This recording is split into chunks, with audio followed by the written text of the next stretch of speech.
Nagsalita na ang Pangulo sa anyay nakakagulantang na mga pangyayari sa Senado. May hirit din siya sa kanyang manang Aimee patungkol sa umano'y pagpapakalat nito ng fake news. Isa pa yan. Itong hinayupak na Aimee Marcos na to. Diba? Senador ka. Senadora ka. Tapos number 1 kang fake news dyan sa Senado. Diba? Diba parang tanga? Inutil? Fake news ka, hayop ka.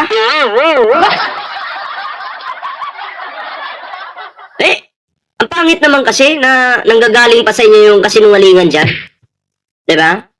Pangit po. Yung nabababoy na po ng sobra yung Senado. Dahil dito sa Aimee Marcos na to. Sa totoo lang. Mula sa Tokyo, Japan, nasa frontline ng balitang yan si Maricel Halili. Maricel, ano-ano ang mga sinabi ng Pangulo? Says very concerning para kay Pangulong Bongbong Marcos ang sunod-sunod na drama diyan sa Senado. Isa na nga raw dyan, yung gun-related incident na mismong si Pangulong Bongbong Marcos tinawag niya na peke. May hamon din siya kay Senador Bato de la Rosa na kung talagang gusto raw niyang makaboto sa Senado, hindi niya dapat ito idinadaan sa online voting. Dapat daw personal siyang bumalik dyan sa Senado para makaboto. Sumagot din si Pangulong Bongbong Marcos doon sa mga akusasyon tungkol sa sinasabing no-L o no election scenario, maging doon sa paratang na tinatarget daw ng administrasyon ang majority 13 ng Senado. Noong kami ay pinag-aaralan ng Ombudsman, ng Department of Justice, lahat ng mga aligasyon na dumating dahil sa flood control, maraming nagsasabi, bakit wala pang nangyayari? Bakit wala pang nangyayari? Bakit ang tagal ninyo? Ngayon, nandito na. At dahan-dahan lumalabas na ang katotohanan. Ito na yung mga, ang hinihingi sa amin ng tao. Binigyang diin. Yan na po ha. Tapos ngayon, idadawit niyo si PBBM dyan na kasama sa pagnanakaw dyan sa flood control. Wala nga kayong ipakitang resibo na gawain ba talaga ng Pangulo yan? Pwede, madali lang pong mag-akusay eh. Sasabihin niya, magnanakaw ka. Madali lang, pero mahirap po maghanap ng ebidensya. Yan po yung katotohanan dyan. Kaya di ko nga maintindihan dito sa kapwa natin Pilipino ng mga DDS, no? Kulang na lang po talaga. Inumin nila yung ihi ni Sara Duterte. Kainin nila yung tae ni Sara Duterte. Kasintabi po sa mga kumakain dyan, ha? Oh. Kasi paniwalang-paniwala po sila sa mga Duterte. Yung pagiging tamad ni Sara, yung di na nagtatrabaho. Ayan, hindi nila pinupuna. Saan po si Sara ngayon? Hindi po natin maramdaman yung kanyang presensya dito sa Pilipinas. Wala po. Diba? Eh, sabi nga ng mga nagko-comment dyan, eh baka naglilipat na ng yaman si Sara Duterte. Kasi alam na niyang may impeach na siya eh. Pangulong Marcos na hindi pa tapos ang kanilang investigasyon sa bilyon-bilyong pisong flood control scandal. Pinabulaanan niya ang akusasyon ng kanyang kapatid na si Senadora Aimee Marcos na tila inuubos daw ang Senate majority at isa-isang kinakasuhan. That does not apply. It was because of the allegations that were made and the investigations that were conducted upon learning of those allegations. Hindi naman kasi pinag-iinitan yung majority na sinasabing inuubos, iniisa-isang kasuhan. May ebidensya kasi. Diba? May ebidensya. Ay kung gusto niyo yung minority, kasuhan niyo rin. Kung may ebidensya kayo. Kaya, karamihan po lang nasa minority man, matitinong tao, malilinis. Diba? Eh kung may mga baho kung tinatago yan, di kasuhan nyo, may ebidensya kayo. Ganun lang naman kasimple. Eh, hindi kayo pinag-iinitan. Kailangan nyo na lang managot sa inyong mga pagnanakaw. Ganun lang yun. Kasi papangit po yung imahe ng administrasyon kung hayaan lang kayo dyan. Diba? Ay syempre, ang administrasyon, kayo yung nagnakaw. Diba? Gagalaw yung administrasyon para mapanagot yung mga taong yan. Eh kung wala ka naman sala, bakit ka matatakot? Diba? Eh kahit pa pagsigawan mo, kasuhan mo ako. Wala naman akong kasalanan eh. Oh. Kasi hindi rin naman na magpupush yan kung talagang malinis ka. Accusations against kung sino man. And kung ano man ang naging alignment sa Senado, walang kinalaman yun. Ito pa rin ang mga tao na lumabas ang mga pangalan. Sabi pa ng Pangulo, mismong sa Senate Blue Ribbon Committee lumutang ang mga pangalan ng kinasuhan at kakasuhan pa ng Ombudsman. Patay. Kabilang sa kinasuhan si Si Pikwa, patawa-tawa lang, Ay, Pikwa tuloy. Si Jinggoy pala, Jinggoy. Ay, Pikwa tuloy.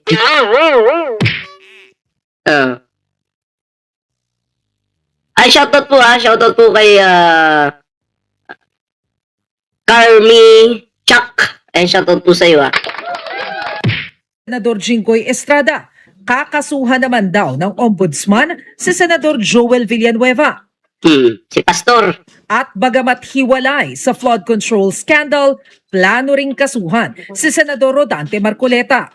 Kung titignan ninyo, kung Kasuhan nyo rin si Marcoleta. Wala nang ginawang tama yan.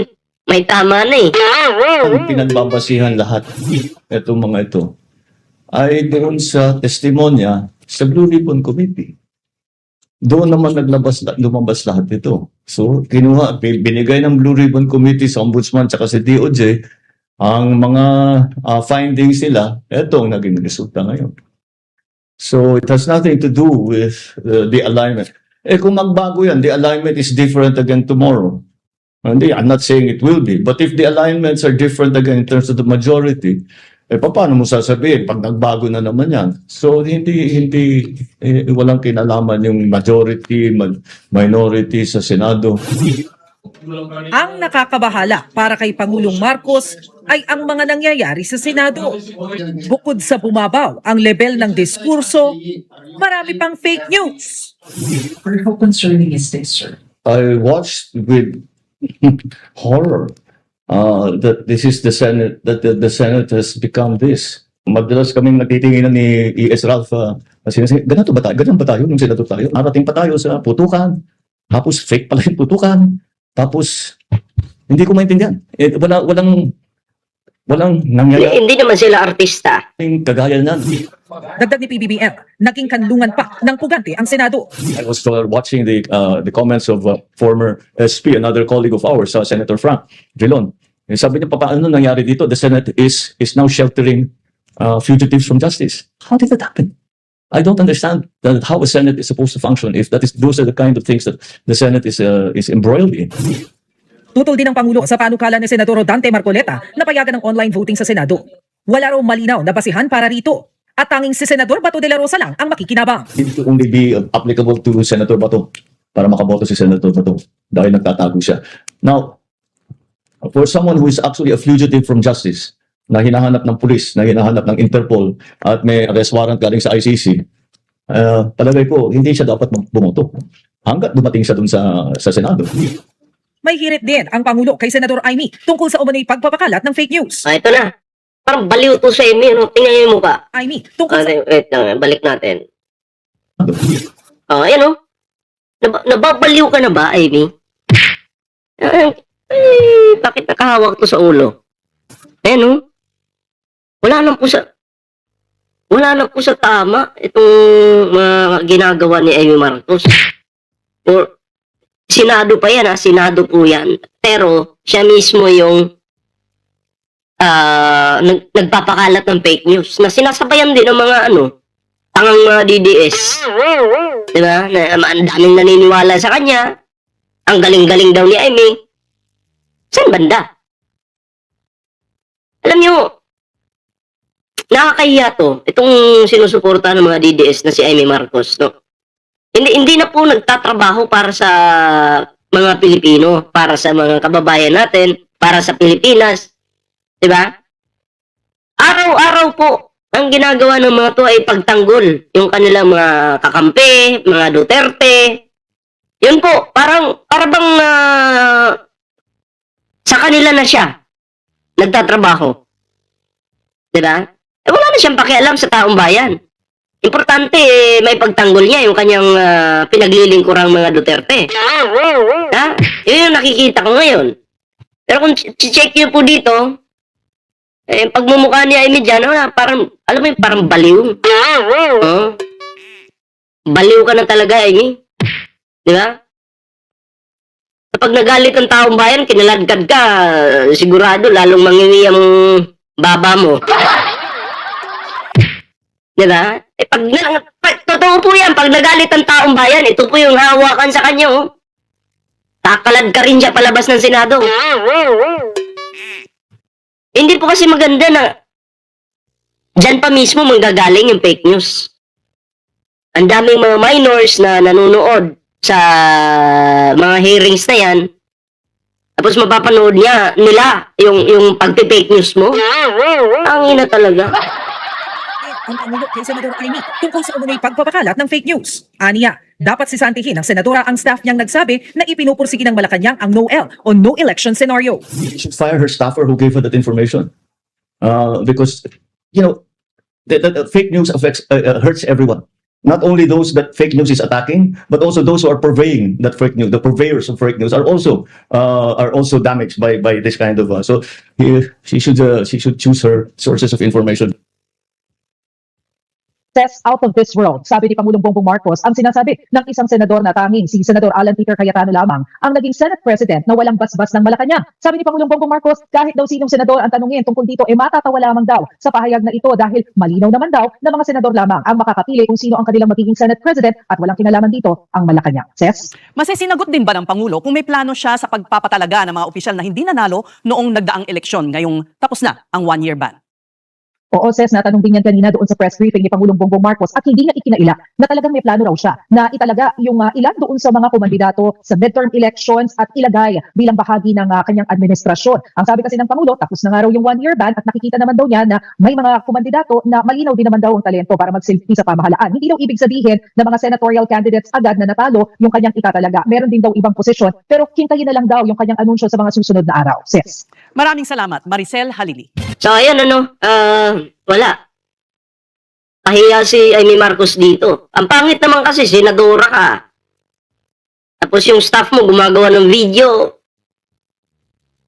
Binigay sa'yo. Hindi mo rin inaral, para kang tanga. Diba? Parang nakaasa ka na lang sa staff mo. Sana yung staff mo na lang yung nagsenador. Oh. Diba, aralin mo rin, Amy Marcos, para hindi ka mapahiya. Yung piniplay mo na video dyan sa Senado, kung saan-saan mo lang pinagkukuha. Oh. Tapos puro opinion yung sinasabi mo dyan. Hindi naman kasi pwede mag-opinion ka lang eh. Dapat, kung ano yung totoo talaga, yun yung ilalabas nyo dyan. Oh. Puro ka lang opinion, tapos yung staff mo, binigay lang sa'yo. Hindi mo pinag-aralan. Para kang inutil. Diba? Para kang tanga ka talaga. Oh. Aral-aral din, Amy. Ang inasayang ang pasahod sa'yo ng taong bayan. Yung staff lang yung nagtatrabaho. Mali-mali pa yung ginagawa ng staff. Di mo pa pinag-aralan. Diba? Parang mga vlogger ba na katulad ni Kung TV. Ganito, magbablog yan sila Kung TV, diba? Pag vlog yan, nila Kung TV, syempre may editor yan. Titirahin ngayon ng editor niyan. Edit niya yun. Tapos na ngayon yung video. Bibigay na ngayon kay Kung TV. Si Kung TV naman po, ang ginagawa niyan, nire-review po muna ni Kung TV yung video bago po i-public. Kasi baka may mali doon. Baka may nasabi sila hindi maganda, ay ibuburahin po nila yon. Ganun po ang ginagawa nila. Ngayon, sa kaso naman ni Amy Marcos na tanga, binigay ng staff niya yung video, hindi na po pinag-aralan dahil tanga nga, inutil, bobo, tarantada. Oh, ayun, napahiya siya doon sa Senado. As fake news pa. Ay, nako. Ayun po, ano po yun yung opinion dito, reaction, comment nyo lang po yan para po mabasa po natin yung inyong kanya-kanyang reaction po dyan. Ayan.